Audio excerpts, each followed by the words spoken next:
Você já ouviu falar da federação partidária? Se sua resposta foi não, saiba que vai ouvir muito esse termo neste ano. A União de Partidos em Federações foi instituída pelo Congresso Nacional na reforma eleitoral de 2021, com o objetivo de permitir às legendas atuarem de forma unificada em todo o país, como um teste para eventual fusão ou incorporação. O plenário aprovou nesta quinta projeto que institui a Federação de Partidos Políticos. A proposta permite que 2 ou mais partidos se reúnam em uma federação e atuem como se fosse uma agremiação única.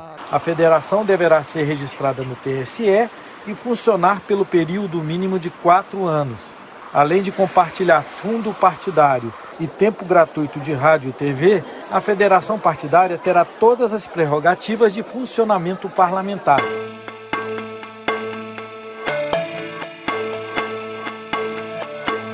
Os partidos poderão se unir para apoiar qualquer cargo, desde que assim permaneçam durante todo o mandato a ser conquistado. A federação de partidos vale para as eleições majoritárias e também para as proporcionais, como deputados federais e estaduais.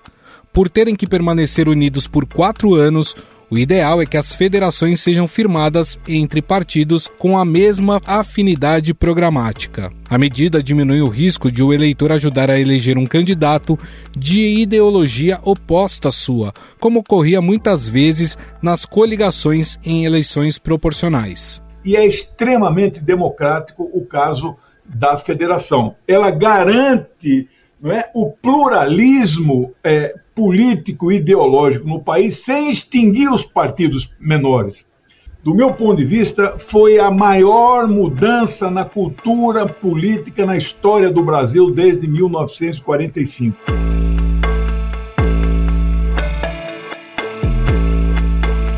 As punições que se aplicam aos partidos políticos também são cabíveis às federações. Se algum partido deixar o grupo antes do prazo mínimo de 4 anos, estará sujeito a diversas sanções, como, por exemplo, a proibição da utilização dos recursos do fundo partidário durante o período restante do mandato. Na Câmara dos Deputados e do Senado Federal, as federações funcionarão como um partido, tendo uma bancada própria com lideranças formadas a partir do que está previsto no regimento interno das respectivas casas. Para efeito de proporcionalidade, as federações também deverão ser entendidas como partidos políticos, o que implicará na distribuição e formação das comissões das casas legislativas. A medida permite aos partidos menores com identidades ideológicas e programáticas semelhantes, sobreviverem às exigências de cláusulas de desempenho. Com as federações, pequenos partidos podem escapar das sanções previstas na cláusula de barreira, que em 2022 cortará a verba pública e espaço de propaganda a legendas que não atingirem, no mínimo, 2% dos votos válidos nacionais na eleição para a Câmara dos Deputados. O modelo já foi questionado pelo PTB, que argumentou ao Supremo Tribunal Federal que a federação viola os sistemas partidários e eleitorais proporcionais, que são previstos na Constituição, além de enfraquecer o papel dos partidos. No início de fevereiro, quando o Judiciário retoma as atividades regulares, o STF prevê julgar a validade das federações partidárias. Para entender melhor como funcionará na prática as federações, vamos conversar com o cientista político da Unesp de Araraquara, Bruno Silva. Bruno Silva, tudo bem, Bruno? Olá, querido Gustavo, tudo bem por aqui? Sim, você sabe que é sempre uma grande alegria poder estar nesse espaço aqui, né, do Estadão Notícias, conversando contigo e com todos os nossos queridos ouvintes aí sobre temas tão importantes da política. O prazer é todo nosso de recebê-lo aqui, Bruno. Bom, vamos falar então um pouquinho sobre a federação partidária, né? Vai ficar mais difícil a gente ver a partir desta modalidade aqueles arranjos que eram feitos apenas por interesses, como a gente via nas coligações partidárias. Por causa dessa nova regra que existe, que pela federação os partidos terão que permanecer juntos durante todo o mandato. Com isso, Bruno, a tendência é que a gente veja mais uma sintonia ideológica nesses arranjos partidários? A tendência é essa, Gustavo, mas vamos até explicar, né, para o nosso ouvinte. Vou tentar usar uma metáfora para ficar mais fácil. É como se as coligações, né, que eram permitidas até as eleições lá atrás, até 2017, elas fossem uma ficada, né? As federações são um namoro e quando a gente tem a fusão dos partidos, a gente tem um casamento, né? Os políticos ultimamente, o presidente, por exemplo, gosta de utilizar também bastante, né, essas metáforas. Eu acho que passa por aí, Gustavo, porque é o seguinte, as federações partidárias, elas são uma junção, né, uma união dos partidos políticos que tenham um objetivo comum de atuar principalmente no legislativo, né, porque vamos lembrar que, no caso, as coligações ainda são permitidas para as eleições majoritárias, né, governador, presidente, prefeito, né, e a ideia desses partidos é ter uma identidade única e uma estabilidade da permanência, e essa estabilidade da permanência, o que se espera por meio da lei que foi aprovada nas federações, é que seja o tempo do mandato legislativo. Então, vamos supor que o partido X decide se federar com o partido Y, né? Esses dois partidos, em tese, vão ter que funcionar como um partido só no processo eleitoral e vão ter que atuar dentro do legislativo, principalmente, como um partido só e tem que atuar nacionalmente como um partido só. Então, a decisão de um partido político de se federar com outro ou não, ela é uma decisão complexa, né, Gustavo? E muito diferente da decisão que os partidos tomavam antes com as coligações, porque quando os partidos tomavam essas decisões pelas coligações, havia um cálculo pragmático muito grande e muitos desses partidos desconsideravam eventuais peculiaridades nos estados e eventuais peculiaridades nos municípios, principalmente, né? De modo que, não raras vezes, por exemplo, nós vimos aqueles que são adversários no nível nacional, como PT e PSDB, completamente opostos, né, nas disputas nacionais, mas juntos até mesmo em alguns municípios brasileiros. Então, a ideia da federação é que esse namoro, quando for celebrado, as cláusulas contratuais sejam muito específicas para cada um, porque, inclusive, os impactos de uma eventual, depois, separação desses partidos políticos pode ser muito grande, né? Como, por exemplo, uma punição em relação à questão de não poder utilizar o Fundo Especial de Financiamento de Campanhas desses partidos para eles poderem financiar as candidaturas aí, daqueles que eles resolverem lançar como candidatos. Então, quer dizer, as federações elas vão ter que agir numa certa sincronia para que não haja problemas futuramente. A vantagem do que muitos têm apontado do ponto de vista da questão da federação é que, como ela não é uma junção, né, ou seja, uma fusão de partido político, caso ao longo desse período não dê certo, os partidos podem se separar e ficam, inclusive, liberados após esses 4 anos para poder celebrarem outras federações ou fazer outros arranjos que entenderem ser necessários. E, ao mesmo tempo, a federação permite que, internamente, essas siglas consigam gerenciar tanto os seus filiados quanto aqueles que ocupam os cargos de dirigentes dentro desses partidos, Gustavo. Seria uma espécie de test drive, vamos dizer que nós temos alguns pensando em se fundir. Então eles falam, bom, vamos fazer o seguinte, vamos formar uma federação aqui, vamos passar 4 anos juntos. Se esse casamento der certo, a gente acaba se fundindo. Seria um test drive?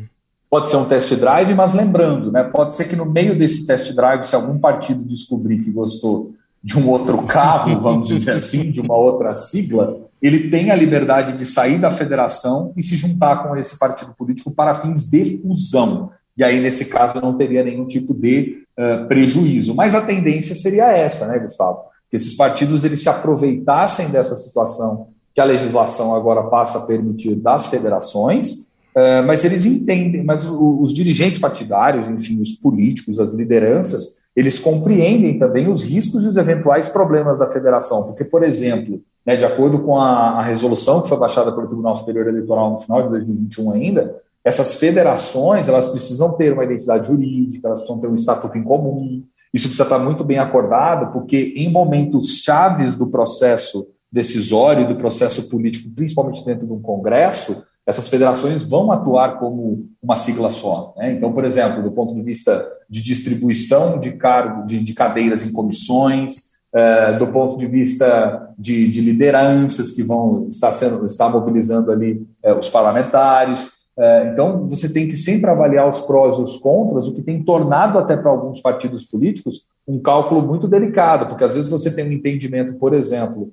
da diretiva nacional do partido que está observando os ganhos da federação, mas você tem, às vezes, em alguns estados, parlamentares, figuras do partido, até mesmo setores da militância, que entendem que não é necessariamente o melhor desenho diante da complexidade política que é o Brasil, considerando que nós estamos numa lógica multinível de competição política, né, Gustavo? O Brasil, como um país federado, você tem, né, uma lógica, às vezes, que está dentro do plano do Estado, outra no plano nacional, e isso poderia vir até mesmo a trazer problemas para esses partidos quando eles forem articular, por exemplo, em 2024, as próximas eleições municipais. Você até citou em uma das suas respostas, Bruno, que dentro do Congresso, né, a federação acaba funcionando como um partidão, né? Quer dizer, todos aqueles partidos que fazem parte daquela federação, eles acabam atuando em bloco ali dentro do Congresso. Inclusive, né, eles vão ter que indicar uma liderança dessa federação. Tem a questão também das indicações para as comissões dentro das respectivas casas no Congresso Nacional. E a gente pode imaginar, né, que discordâncias vão acontecer. Mesmo você formando a federação e falando, não, a gente tem a mesma ideologia, o nosso conteúdo programático é o mesmo. Claro que sempre tem uma ou outra discordância. A gente até viu, vou pegar aqui um exemplo, né? PT e PSB, em algumas pautas na Câmara, no Senado, acabaram votando ali de forma diferente. Eu estou citando esses dois porque eles estão estudando essa possibilidade de formar uma federação.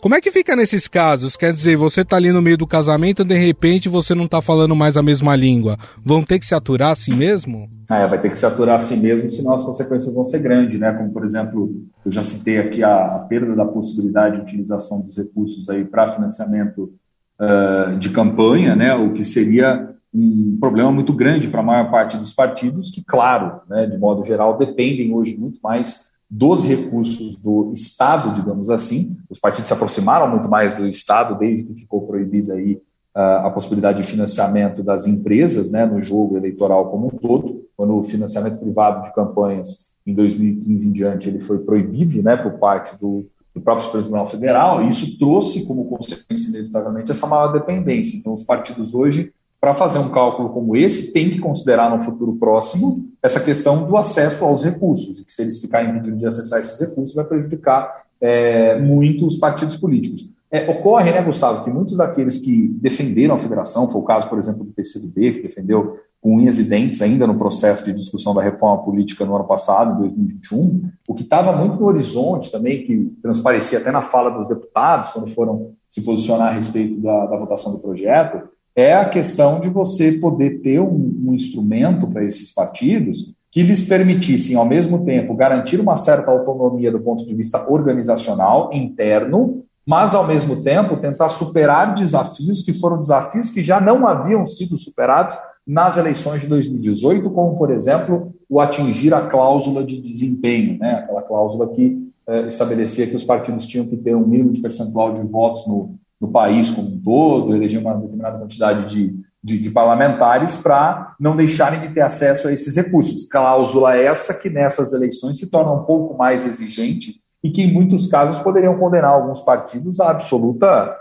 falta de importância ou até mesmo não conseguirem mais se sustentar com as próprias pernas, o que inevitavelmente os colocaria diante de um desafio, terem que se fundir a outros partidos políticos. Então, quando eles desenharam essa possibilidade da federação, isso em alguma medida também para esses partidos dá um certo respiro, né, Gustavo, para que eles possam tentar se organizar. Pensando do ponto de vista democrático, pensando do ponto de vista da democracia, em tese as federações são um jeitinho brasileiro frente ao que a gente teve de 2017 para cá, que foi com a proibição das coligações, uma lógica de forçar os partidos políticos a se fortalecerem tanto para ganharem em termos de expressividade eleitoral, quanto para conseguirem ter uma robustez maior do ponto de vista dos seus quadros políticos, das disputas dessas eleições, da sua organização interna, né, Gustavo? E tem a questão também, né, dos partidos pequenos que iam ser atropelados aí pela cláusula de barreira, né?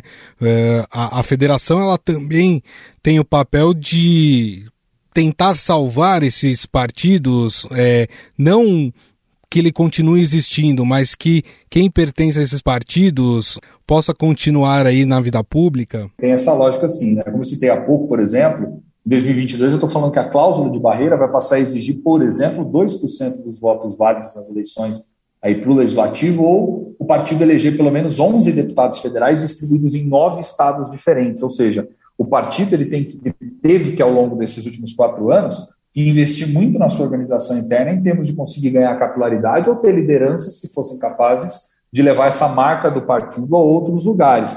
Como muitos sabem da dificuldade que é fazer isso, vem nas federações essa possibilidade, né, Gustavo, de se manterem vivos no jogo político e, mais do que isso, de terem ali até uma moeda de troca para tentar chegar em partidos maiores, como é o caso, por exemplo, de um PSB, como é o caso, por exemplo, de um PT, né, para falar esses que você estava citando, e mesmo esses maiores vêm conversando entre si, a fim de garantir condições de sobrevivência política eleitoral. Porque a ideia lá atrás, quando o Congresso havia aprovado, ainda na reforma política de 2017, lá atrás, né, que foi muito contestada, quando ainda nós tínhamos lá a figura de Eduardo Cunha e tal, uma das questões que havia sido ventiladas é a diminuição na quantidade de partidos com representação no Congresso Nacional, a fim de se diminuir o chamado efeito da fragmentação partidária, que torna sempre a vida, né, de quem detém aí o cargo máximo, né, da representação política, ou seja, o presidente da República, no sentido de quando vai fazer a sua base de apoio, vai conseguir montar a sua base ali de sustentação política, tem que lidar, tem que negociar com diferentes siglas, né? Então a ideia era que justamente com o passar dos anos eleitorais, você pudesse diminuir a quantidade de partidos representados no Congresso. E eu imagino, Bruno, que quem está nos ouvindo, né, deve estar se perguntando o que isso muda na hora de eu votar.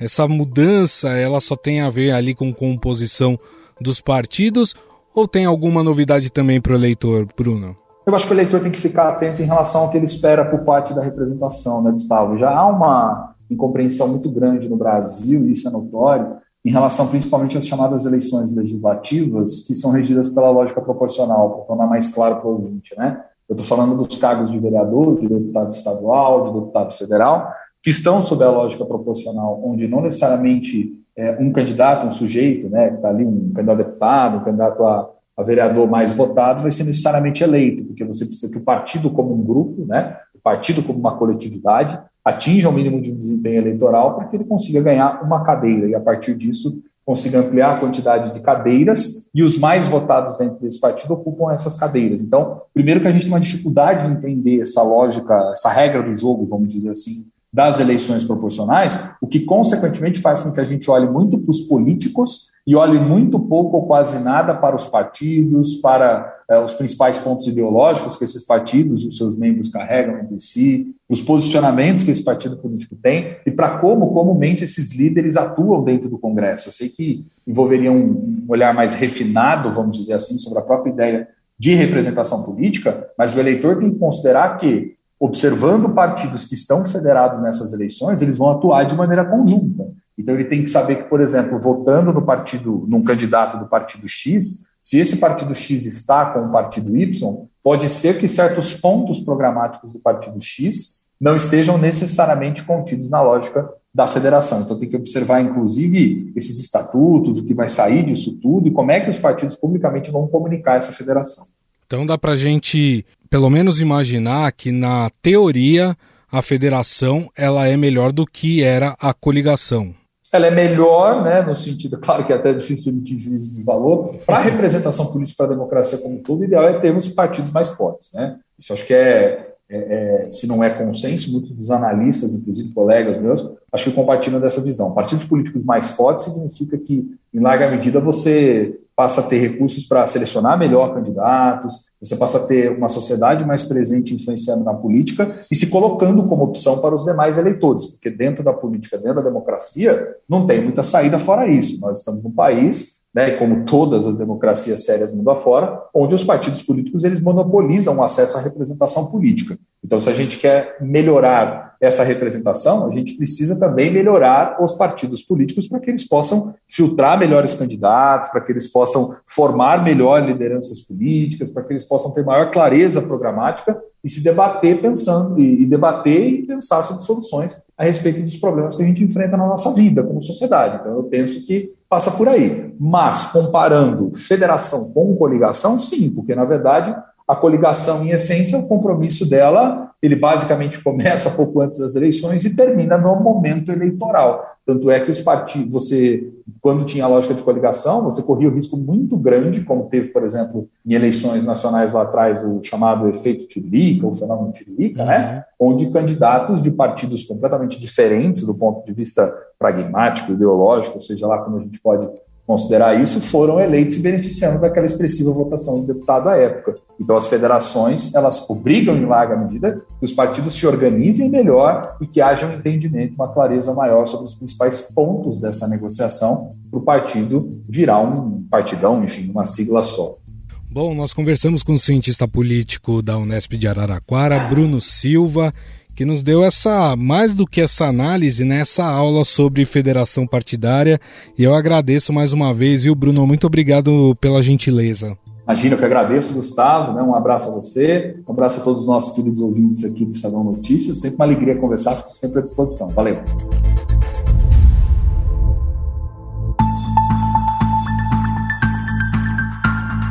Porém, antes de colocar o modelo das federações em prática, os partidos políticos precisam se entender. Diferenças regionais, como disputas para indicar candidatos a governador e divergências sobre o apoio na corrida presidencial, se tornaram obstáculos para que as alianças sejam fechadas. Um dos casos que está travado é a eventual aliança entre PT e PSB, que ainda discutem quem terá o direito de indicar o candidato ao governo de São Paulo, Pernambuco e mais 4 estados. O principal empecilho na aliança está em São Paulo, onde o PT tem sinalizado que não abre mão de concorrer com o ex-prefeito Fernando Haddad, e o PSB quer lançar o ex-governador Márcio França. A presidente do PT, por exemplo, Gleisi Hoffmann, disse que o tempo agora é de escuta e convencimento. Não tem maioria nesse momento para fazer uma federação com partidos como, por exemplo, o PSB. Do lado do PSB, a bancada do partido na Câmara diz que quer, mas a cúpula diz que não. Uma outra questão, então, é a aliança, essa possível aliança com o PSB. PSB que seria a porta de entrada para Geraldo Alckmin. As discordâncias também acontecem em outros grupos que querem se aliar, como PSDB e Cidadania, e até entre membros do mesmo partido, como no caso do PV. O principal entrave está na Paraíba, onde o PSDB faz oposição a João Azevedo, único governador filiado ao Cidadania e que concorrerá à reeleição. O presidente do partido na Paraíba, Ronaldo Guerra, vê dificuldades na federação. O que eles têm lá em Brasília, em termos de federação, é que deverá sair quem não quiser ficar com o partido que no estado tem o governador. Essa é a regra de ouro que eles chamam. Então, no caso da Paraíba, o governador se manteria no partido e o PSDB que haria mudança. Mas nada disso é bom. E aí nem é salutar que tenha conflito. Isso tem que ser uma coisa acordada. Por isso que eu acho muito difícil fazer essa federação com o PSDB. Eu acho que seguiremos juntos, já seguiremos sozinhos e não com federação com o PSDB. De acordo com o calendário do TSE, partidos e federações que tenham o desejo de participar das eleições de 2022 precisam estar registrados até 2 de abril deste ano, 6 meses antes do primeiro turno da eleição presidencial. O apoio às candidaturas ao Planalto, contudo, tem mais tempo para ser discutido, até 15 de agosto. E quem nos fala mais sobre os entraves entre partidos e as perspectivas de federações para as próximas eleições é o repórter do Estadão em Brasília, Lauriberto Pompeu. Tudo bem, Lauriberto? Opa, Gustavo, tudo ótimo. Obrigado aí pelo convite aí também. Bom, a gente já explicou um pouco para o nosso ouvinte, né, o que seria a federação partidária e como ela vai funcionar. A questão é que agora os partidos políticos precisam se entender entre si. A gente sabe que existem diferenças regionais, com disputas para indicar candidatos a governador, tem divergência sobre o apoio da corrida presidencial. Do que você já conseguiu apurar, tá tranquilo para formar a federação ou os partidos ainda estão batendo cabeça? A realidade, no caso, é que assim, vários partidos estão debatendo, mas assim, de concreto, muito pouco tem se apresentado em relação a isso. Assim, na verdade, o que a gente tem visto, partidos menores, pequenos, que elegeram poucos deputados, que têm poucos políticos eleitos, né, não tem sequer um governador, eles têm mais facilidade de ajustar essa união. Por exemplo, o PSOL, Rede, também estão planejando fazer uma federação e estão conversando com isso, ter conflitos muito mais superáveis do que partidos maiores, por exemplo, que já estão consolidados em vários estados. O que a gente tem visto uma discordância em vários pontos. Assim.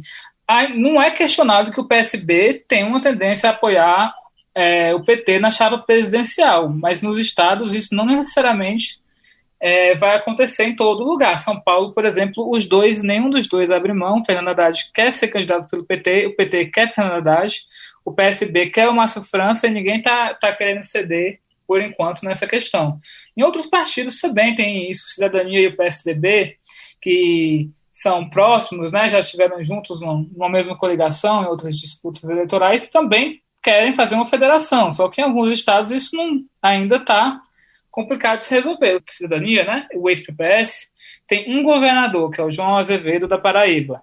E lá o PSDB, além de ser oposição, o governador quer lançar nesse ano um candidato, que é o Pedro Cunha Lima, um deputado federal, filho de um ex-senador político importante do PSDB, o Cássio Cunha Lima. E isso também precisa ser ajustado. Além disso, também tem o Alessandro Vieira, que é pré-candidato a presidente e não quer apoiar o PSDB, tem demonstrado aí uma simpatia à candidatura do Sérgio Moro. O que a gente vê também em outros partidos, mudanças de posição e conflitos internos até. PV contra PV. O presidente do PV, que é o José Luiz Pena, ele já falou, não, o PV vai apoiar o Lula, vai apoiar o PT, a gente quer fazer federação com o PT. Só que alguns membros dos partidos não querem fazer isso, procuram aí ainda uma candidatura de alternativa, né, a Bolsonaro e a Lula. Clássico disso é o Eduardo Jorge, que foi candidato em 2014 a presidente, foi candidato a vice da Marina em 2018, já falou nas redes sociais que não aceita aliança com o PT. E o PV também, é bom lembrar que o PV já apoiou o PSDB no segundo turno das eleições de 2014, apoiou o Aécio Neves contra Dilma Rousseff, que era candidata do PT. E também eles são aliados históricos do PSDB em São Paulo, né? Agora estamos nessa guinada à esquerda. Então tem várias dessas questões que precisam ser resolvidas. E ainda há um outro detalhe que agrava isso, é que o prazo não é lá muito longo. Assim, a gente já está no final de janeiro e o prazo para esse registro é 2 de abril, que a data que vai faltar 6 meses para as eleições. Inclusive, alguns partidos já pediram ao STF para que esse prazo seja prolongado, para dar mais tempo de discutir internamente na legenda e ajustar esses pontos de discordância. Agora, o que você traz pra gente é interessante, Lauriberto, porque é o seguinte, a gente vê que existe diferenças programáticas, existem algumas diferenças, inclusive ideológicas, entre esses partidos que estão negociando. E vale lembrar que na federação, quando você se junta, você forma a federação, você vai ter que permanecer junto durante 4 anos. Tem muita diferença aí para ser resolvida, né? É verdade. E além disso tem uma eleição municipal no meio também, né? Vamos supor que dá certo de resolver todas as amarras para a eleição estadual. Quem garante que não vai ter lá na frente, esses mesmos partidos estão unidos, mudem de ideia e queiram lançar um candidato a prefeito. 2 candidatos a prefeito, né? Os 2 partidos de uma mesma federação não vão poder, porque vão estar obrigados a seguir uma posição única. Desculpa te interromper, mas isso que você falou, Lauriberto, é muito interessante, porque é o seguinte, tem essa eleição no meio e a federação ela não vai poder se desfazer, ela vai ter que continuar junta, inclusive na eleição municipal, né? Isso, pois é, aí vai ter que ser uma coisa ainda que os partidos vão ter que contar com imponderável, porque, assim, 2 anos em termos de política é muito grande, não dá para saber como é que os partidos vão se comportar até lá. E assim, é uma coisa muito difícil você ter uma unidade em todos os estados, todos os partidos, todos os diretórios de todas as cidades do país estariam unidos, assim, é uma coisa realmente que fica mais fácil de fazer em partidos menores, que não tem tanta penetração regional. Agora, partidos grandes, por exemplo, que é o caso do PSB, que tem várias prefeituras no país, o PSDB também tem várias prefeituras no país, o próprio PT, é difícil de você ajustar isso com a realidade de outros partidos, né? Bom, a gente fica aqui acompanhando, então, o que vai acontecer, se de fato os partidos vão conseguir chegar a um consenso, vão formar as federações, né, para as eleições de 2022. Lauriberto, queria te agradecer mais uma vez, muito obrigado, viu? Eu que agradeço, Gustavo, agradeço aí pela oportunidade aí, pelo convite. Estadão Notícias. O Estadão Notícias desta segunda-feira vai ficando por aqui. Contou com a apresentação minha, Gustavo Lopes, o roteiro, produção e edição é de Jefferson Perleberg e Gabriela Forte, a montagem é de Moacir Biasi. O editor do núcleo de áudio do Estadão é Emanuel Bonfim. Mande seu comentário e sugestão para o nosso e-mail, podcast@estadão.com. Um abraço e até mais.